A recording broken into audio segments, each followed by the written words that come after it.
The test is in 4 parts: Part 1, Part 2, Part 3, and Part 4. Now look at Part 1. Part 1. A man wants to find out about taking part in a dragon boat race. Listen to the conversation between the man and the woman and answer the questions. First, you have some time to look at questions 1 to 5.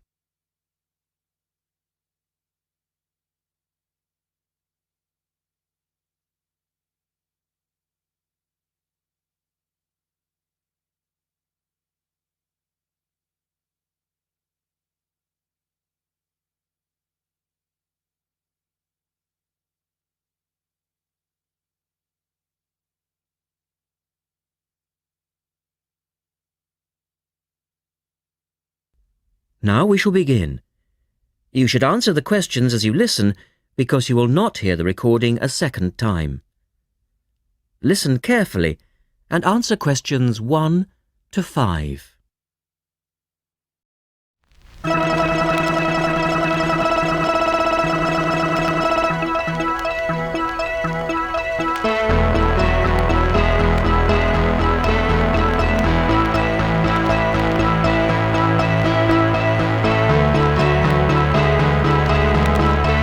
Yes, we still need a few more teams.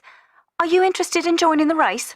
Yes, we want to enter a team, but we don't know anything about it. Could I ask you for some more information first? Of course. I don't even know when it's being held. It's taking place on the 2nd of July. Is that a Saturday? No, it's a Sunday. It's a much more popular day and more people can take part then. Right. And where's it being held? At the Brighton Marina. Oh, I'm an overseas student. Could you spell that for me? Yes, it's Brighton Marina.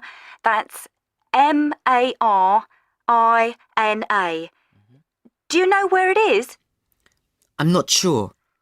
It's a couple of miles past the Palace Pier. Oh, yes, I know it. You take a right turning off the coast road, or you can cycle along the seafront. That's good. What time does the race start? Well, the first heats begin at 10 a.m, but you need to register half an hour before that, at 9:30, and we really recommend that you aim to be there by 9.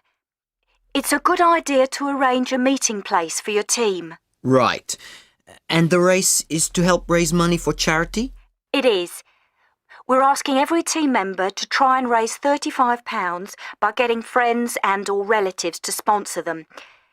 Every crew member will receive a free tournament T-shirt if your team manages to raise £1,000 or more. Oh, that's quite good.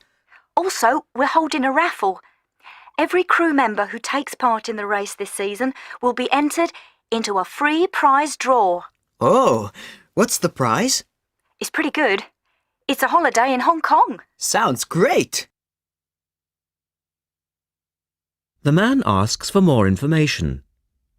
Look at questions 6 to 10.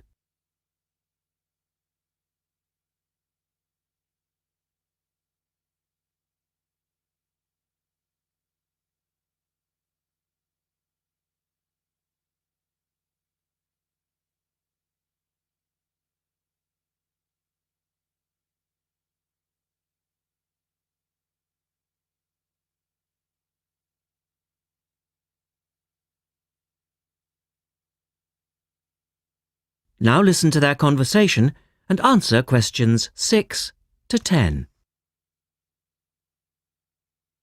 Is there anything else you need to know? Could you just tell me a little bit more about the teams? Well, you need to have a crew of 20 people for your dragon boat, and you then need to agree on who's going to be the team captain. That will probably be you. Fine. I've got a group of 20 people who are interested. Do all the team members have to be a certain age? Well, there's no age limit as such, but if you have a team member who's under 18, then they have to get their parents' permission to take part. Yes, that makes sense. It isn't dangerous, but we do have boats that turn over in the water, and for that reason we need to insist that everyone wears a life jacket as well. And you can hire life jackets from us when your team arrives. What do you advise people to wear? Well, most people wear a t-shirt, shorts and trainers. I certainly wouldn't recommend that you wear jeans or boots. In fact, it's a very good idea to bring some spare clothes. Okay. It can get quite cold and wet if the weather's bad, and there's quite a bit of hanging around, especially if you qualify for the semi-finals or the final. I see what you mean. Have you got a name for your team? Oh, not yet, no. Well, you need to decide on one and then put it on the entrance form, which I'll send you. Oh, okay. So, if you'd like to give me your address, I'll be happy to send details first class.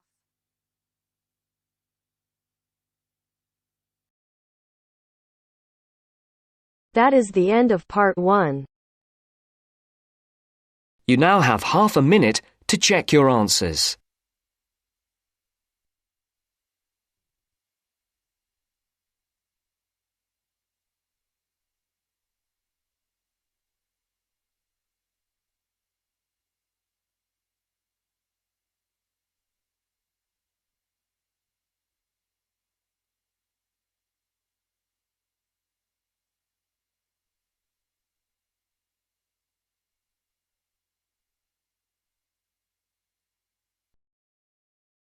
Now turns to part 2. Part 2. You are going to hear some announcements made to a group of people who are planning a trip to Greece.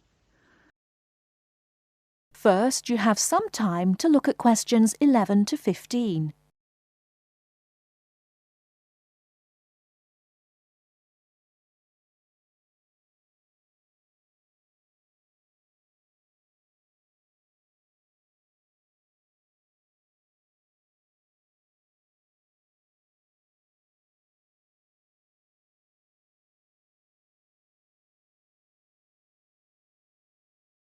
Now, listen carefully and answer questions 11 to 15.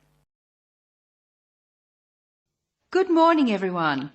I'm getting very excited about this trip to Greece, and I'm sure you are too. As you know, we didn't have all the details at our last meeting, but I can give them to you now. We'll leave London Gatwick Airport on British Airways next Wednesday. Please be sure to be at the airport by 6:30. I know it's early, but our departure time is 8:25 a.m. We're quite a large group and we don't want to have any hassles. Please be sure to have all your travel documents ready. We'll arrive in Athens at 2:25 in the afternoon and there'll be a vehicle there to meet us. It'll be a full-sized coach so everyone can travel together.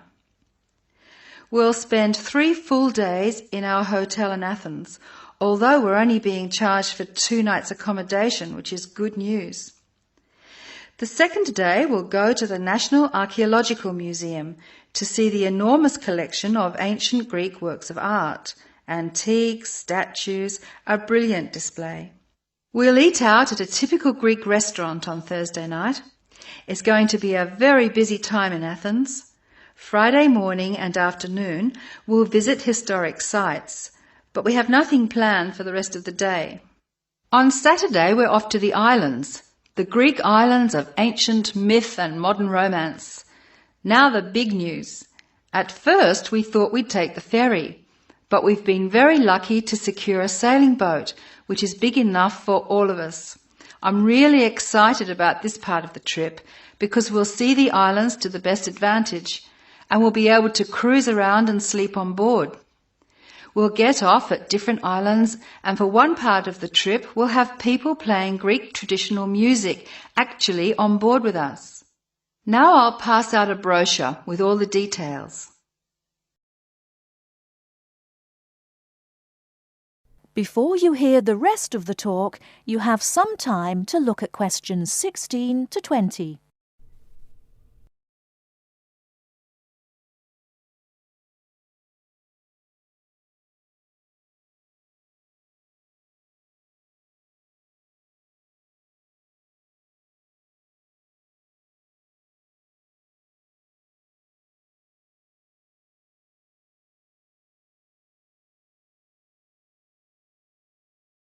Now listen and answer questions 16 to 20.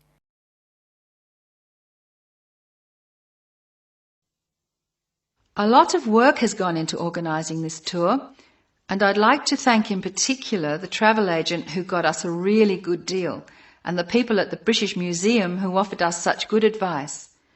Trips like this only happen because of the hard work of really expert people. As you know, we have planned a gathering for when we return. I have a list of things which the committee would like you to bring to the party. They are your pictures and something to eat for everyone to share. You are almost bound to have people ask what we have in common and why we're travelling as a group. I suppose the answer is that we're interested in learning about old societies and vanished cultures, and we all enjoy travelling. Of course we enjoy fine food too, but that's not as important. Oh, I nearly forgot the last piece of information. You'll see there are labels which I have passed around for you to put on all your luggage. Could you fill them in, please? On the top line, please write Greek tour, and on the lower line, write in block letters, I mean uppercase, the letters AA and the number 3. That's AA3. We need to have these labels clearly displayed to help the baggage handlers keep our luggage together on the different parts of our trip, so please don't take them off.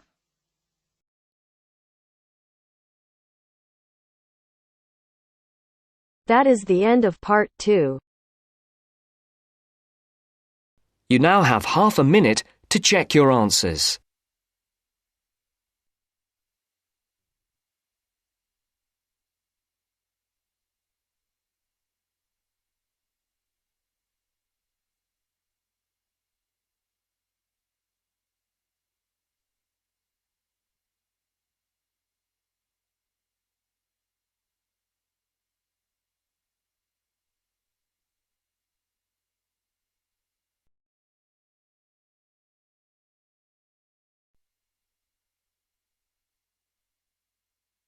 Now turns to part 3. Part 3. You are going to hear a conversation between a moderator and 2 students.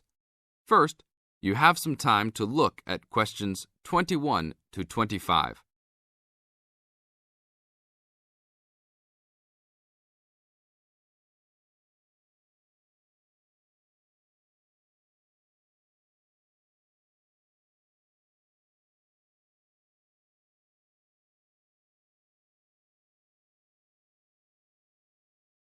Now listen to the tape and answer the questions.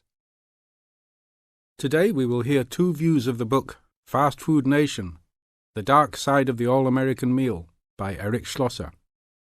Many have deemed this a fascinating socio-cultural report that explains how the development of fast food restaurants has led to the standardization of American culture, widespread obesity, urban sprawl and more.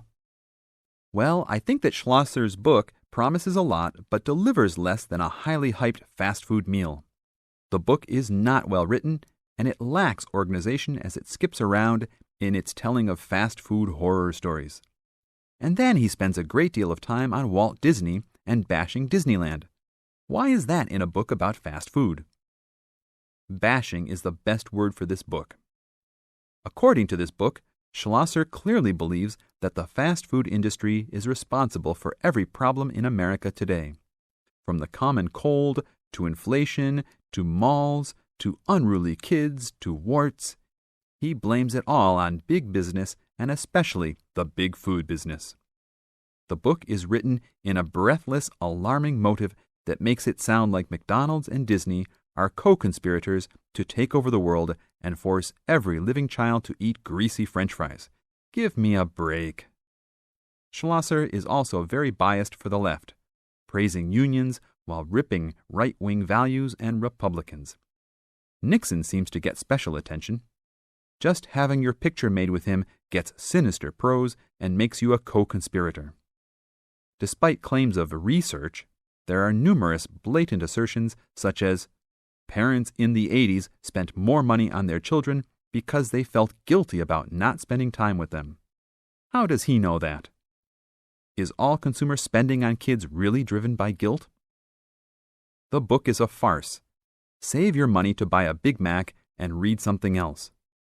Only read this ridiculous book if you are an anti-Republican, anti-big business, there are evil forces everywhere subverting the world fan. Thank you, William.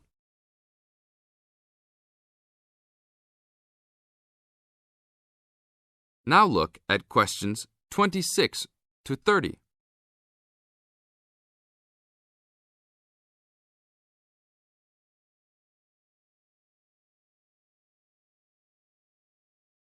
As the talk continues, answer questions 26 to 30. Now we'll talk to another person with a very different assessment of this book. So, Jenny, what did you think of Schlosser's book? Wow, where do I begin? I thought that this book was very informative, very well researched, and a very easy read. Schlosser did a wonderful job of organising the vast amount of information that he placed in this book. For a non-fiction book, I found that Fast Food Nation kept me entertained throughout its entirety. In fact, I couldn't put it down. The history of the fast food industry itself was fascinating, as well as the background information on the potato and meat industries.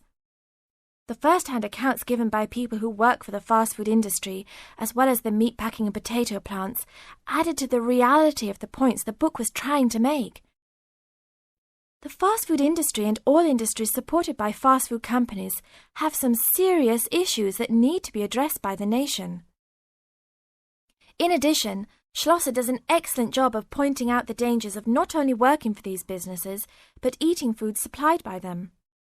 It's scary to think about the dangers lurking behind the counter at your local fast food chain. This book really opens your eyes to some health hazards that all of America should be aware of. Everyone should read this book. It will change your eating habits and the way you view large fast food corporations. That is the end of part 3. You now have half a minute to check your answers.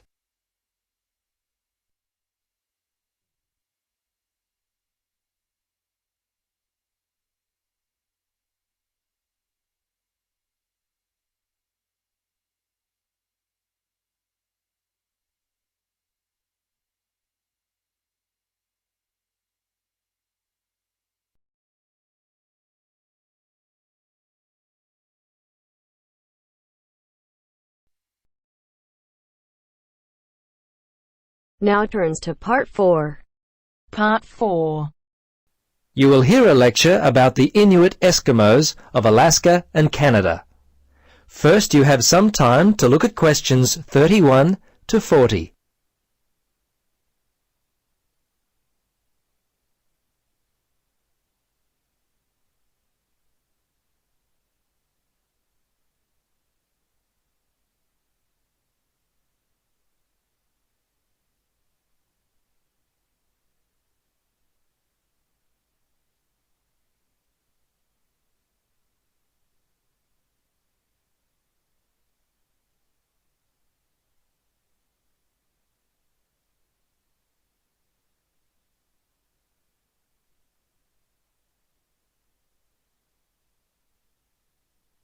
Now listen and answer questions 31 to 40.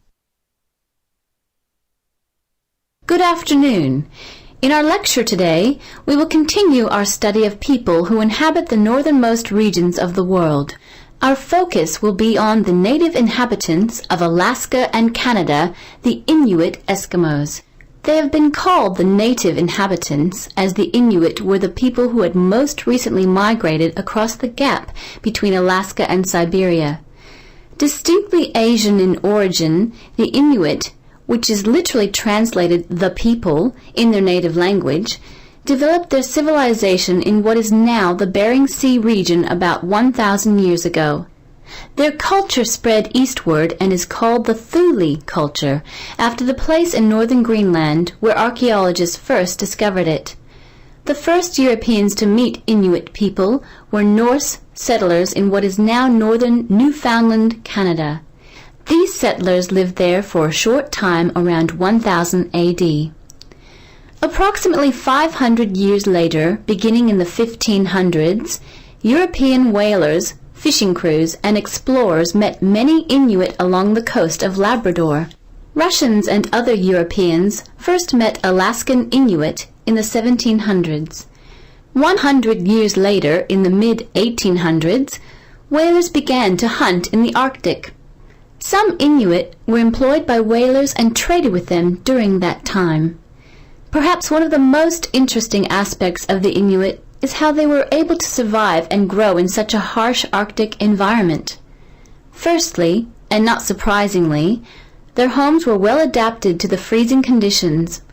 They lived in predominantly two types of housing that would keep them warm. In the cold summer, they would live in tents that were made from the skin of the animals they had hunted for food, and they also traveled in boats.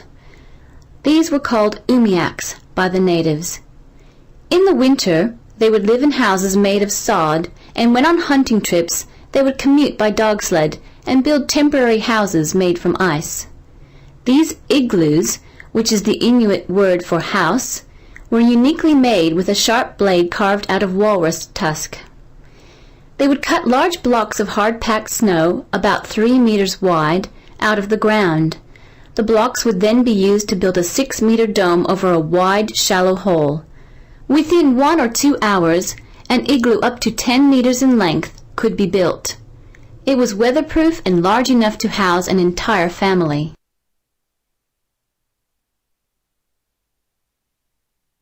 Very early in their history, they managed to develop the technology to hunt the huge bowhead whale, which was the staple food source for them at that time. They also hunted walruses and seals. On land, they hunted polar bears, moose, and various other game. The harsh environment in which they lived meant that a steady supply of food was often difficult to come by.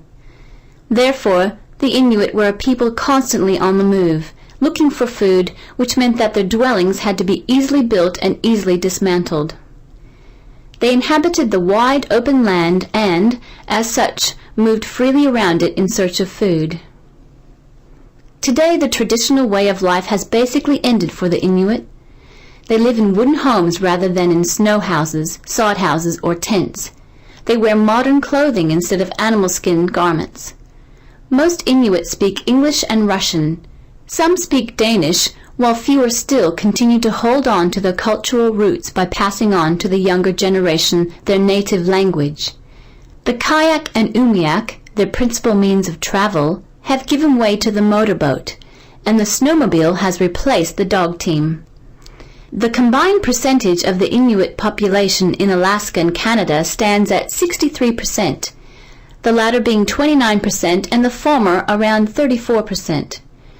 Some Alaskan Inuit live in towns and cities, but the majority live in small settlements and hunt and fish for most of their food. Most of those in Canada live in towns and housing provided by. That is the end of part 4. You now have half a minute to check your answers.